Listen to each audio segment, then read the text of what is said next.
Hi, everybody. Monday on Astral Oracles. I'm very happy to be with you.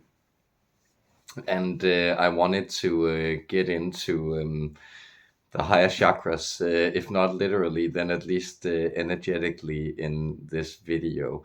So, if you are drawn to this content, you are probably undergoing some sort of awakening experience yourself, and that's why you've come into a place where you resonate with these energies and these messages to a degree where they don't just seem as Esperanto or something like a foreign language to you, but they actually touch something within you.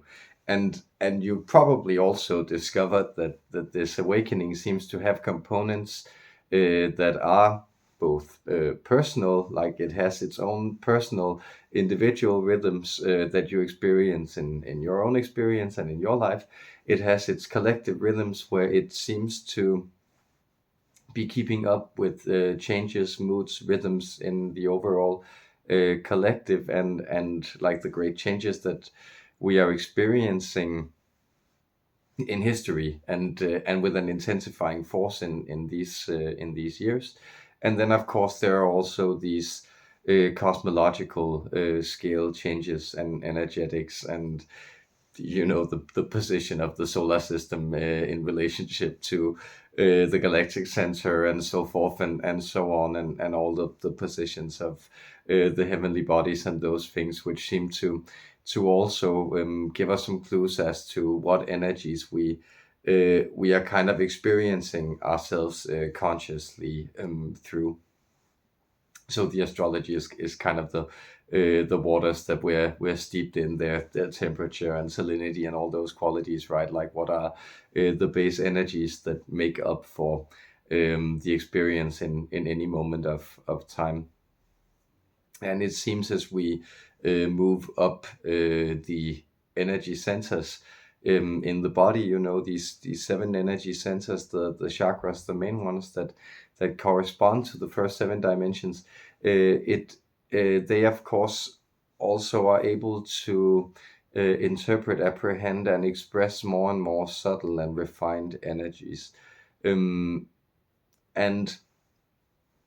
this, of course, in the higher chakras. Here, speaking of the sixth chakra, the third eye, the sixth chakra, and this, the seventh chakra, seems to then often be the ones that rub the most consistently, tenaciously up against our physical constraints. So what I mean by that is, like, you get a lot of headaches going through these energy symptoms, and I hope, for instance, friends of the Oracle, Stephen and Mandy, aren't upset that I also mention them as someone who has often in the live streams brought up, different headache symptoms, different quite stressful, annoying things going on with their skulls, among others, and I have certainly experienced it myself. And you will notice, like, this chronic furrow in my brow is kind of a chronic tension. And what I've been experiencing lately, I think this year primarily, but is that it seems as if it's moving. I have experiences also doing a lot of physical body work, that I'm able to sort of adjust my skull, but also the more I do it, the more I become aware of how askew it seems. So often I will also kind of feel like a cubist painting, and that will get worse as I meditate. So the more energy work I do, the more it seems that it will kind of pressure up against these um, strange senses of imbalances, chronic tension, weird misalignments of jaw and face and eye musculature. All these very, very subtle, distinct musculatures that are quite often quite unconscious. And if they become too conscious, they're very hard to operate, right? So we also really rely on a lot of our facial communication to play out on that primate level where we don't express it verbally and consciously reflect it, but we just pick up on somebody looking angry or um, pleased or whatever, right? So that is something that's a very bodily instinct, and of course, just repeating in a self-help context, if you're stuck, you can always usually address things either from a spiritual, a mental, um, or an emotional or a physical level, and it's often like you will be less stuck in one of those areas than in others. So if you can do nothing else, you can often try to figure out how to approach it. And that is the interesting thing, that doing this spiritual work, connecting to these entities, is something that seems to kind of alleviate these head symptoms and open it up quite a bit. And I had this um, strange epiphany. It's one of these thoughts that hit me one day, that the idea of the Stargate, which is then the eighth chakra, the first non-physical chakra, is actually that we transform ourselves into star consciousness. So it's the idea that every star that's shining on the sky is actually a higher consciousness nodal point. And I think I've been saying this for years, but I just kind of realized that means that every star in the sky is an ascended person with a whole entire trajectory of development and personality behind them. So they've gone through all these things before they came a star. And then when we speak to the 9D collectives, that's them after they were finished being a star, because that's also somehow something you go through. But the way this relates to the higher chakras is that with these headache symptoms, what seems to be the mirror image that alleviates it, that helps it, that transforms it, is the halo image. So it's essentially when all these tensions, pressures, strange cubist misalignments, um, they reach a point of cessation, that they begin to dissipate. What comes in instead is this kind of sun effect from the skull, this kind of halo effect that emanates from the center. And of course, it's interesting because we do in all iconography around the globe and in different traditions, that's what's connected with the experience of the sacred and the embodiment of it. So I thought it would be interesting to get some advice on the higher chakras, and my contacts are also kind of messing about at the moment. So if I'm blinking in a strange way, that's perhaps also a symptom. I would love to contact Metatron on this. He's just very good with this stuff, like the fundamental basics of the energetic laws of how things are built. So, without further ado, I hope you're doing well out there. I hope the sun is shining on you, and I hope you are shining like a sun. Much love to you, everybody.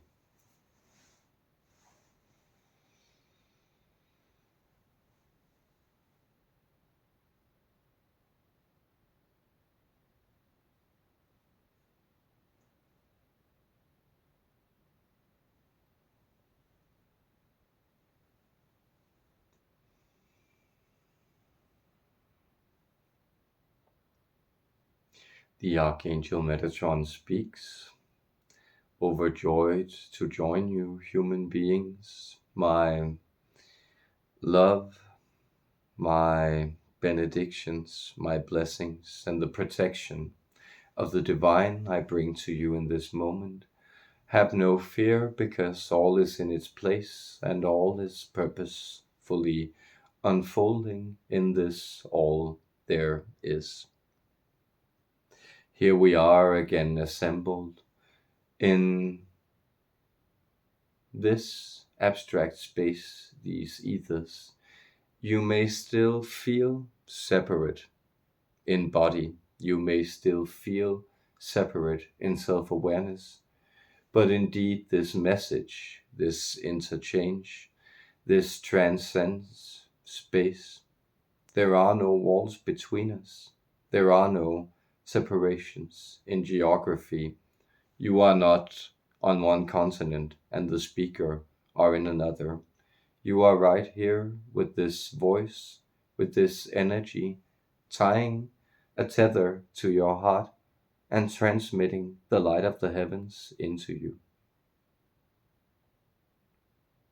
With these divine blessings, we reach out to you. In every moment, this lattice work of light that surrounds you invisibly, shining so bright that it comes off as all other colors, as all other light. You do not see it. You only see it within as inner vision. And you only see it in that you see itself. It is the subject beyond observation. This is the sense that you awaken in the center of energy, the conflux of consciousness you call your third eye, your sixth chakra, your Ajna center. These codes are all simply meant to unlock or concentrate this configuration in your mind. But the thing this Ajna is meant to concentrate, it is itself. That is, notice the strange subtlety here. It is the third eye that is observing itself in this very moment, making out of vibrations, of vocal cords, recorded, transmitted, and translated through a million different modalities of small currents of electricity flowing through different arrangements, and then flowing into you, and then in your third eye being apprehended, touching your reality and reconstructing, reconfiguring it, aligning it with your own specific configurations. It is a deep magic at play here. And it is such a tender play, this play of reality, this creation of yours that take place through the third eye. Anything below the third eye in the configuration of the human body is yet to take full shape. It is yet to attain its form and its significance. That is, even in the fifth chakra, these words that are spoken, they are shaped, they are sung, they are songs chopped up into words. But they are yet to be apprehended with the full meaning that is the divine gift of human intelligence seated in the sixth chakra. In your fourth is emotion, in your third is will, in your second desire, and in your first creation. But here, in the sixth seat, in the number of completion, sits intelligence masterfully, connecting and shaping.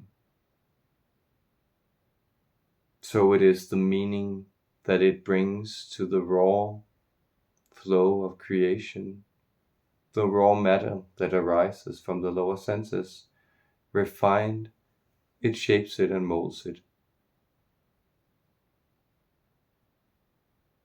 And so the musculatures of the human face, these are modalities in which you also allow for the physical, emotional, verbal, semantic expression of these creations, these refinements of energy.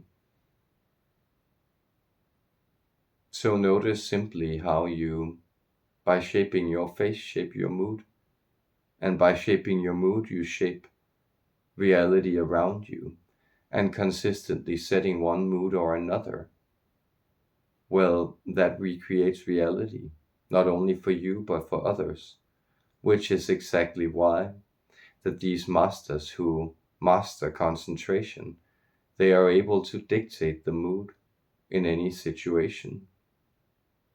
And most of them, seeing the wisdom in good cheer, select for this overall baseline to become the mood that they aim for in many situations. So know that while you are often warned that mind is also a wild steed that runs off with you if you try to tame it, know that mind is also a powerful place of abundant festivities, of celebration and rejoicing in the treasures of thought, in the apprehensions of form, in the infinite possibilities of shaping energies and refining moods into more and more gladdened and refined states of joy. And therefore you realize, notice that there are moments that fly by yet stick with you in your life, where you feel so happy that you might burst, where you feel so happy that you cannot even contain the mood. This is a skip of the elated state that lies beyond the physical.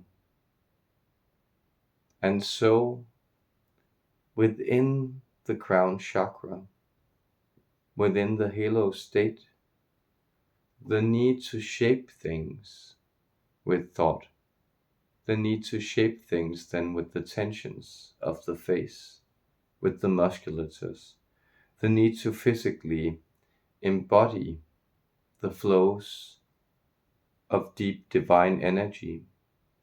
It dissipates, and therefore you find that the seventh chakra, this chakra that is tethered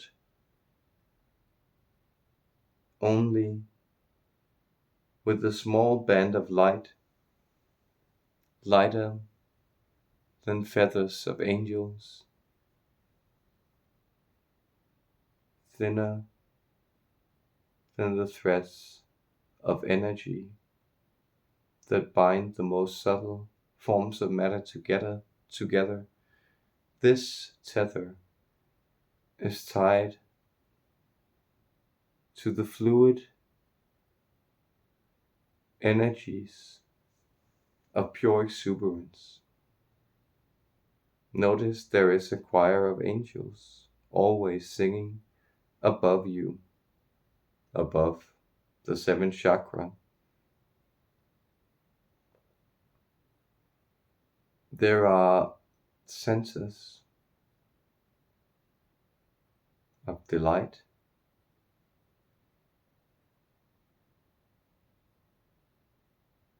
and yet these senses, they spin in upon themselves. They are invisible. They have no shape. They are pure contradiction.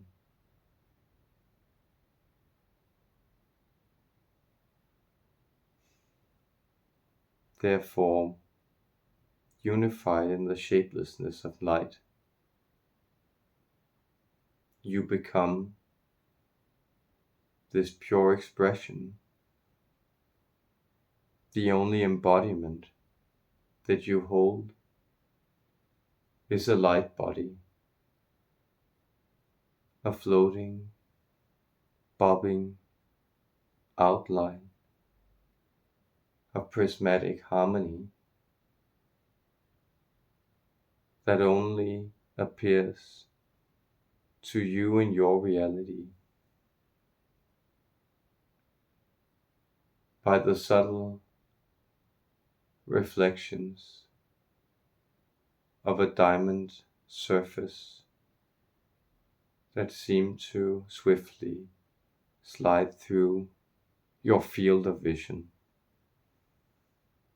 These are the 7-dimensional beings, and beyond that, with this exuberance, with this pure radiance,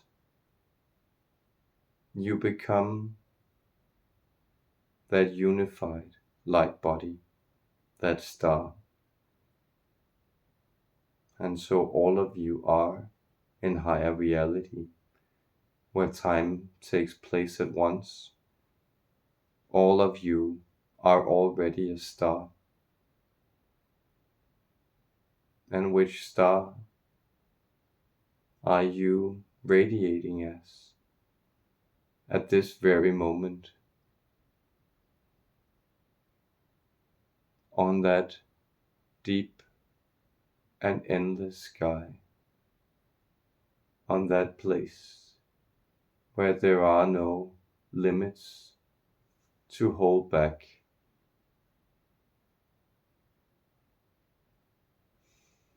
your loving radiance.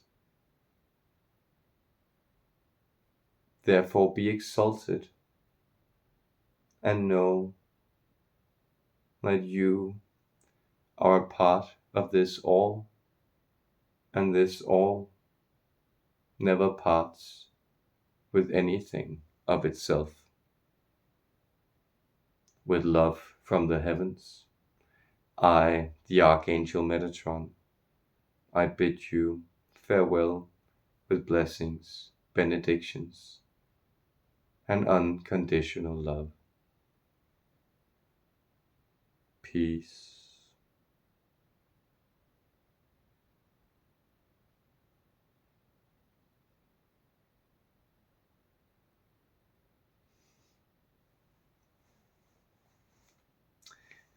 I hope that sat well with you too out there. Much love.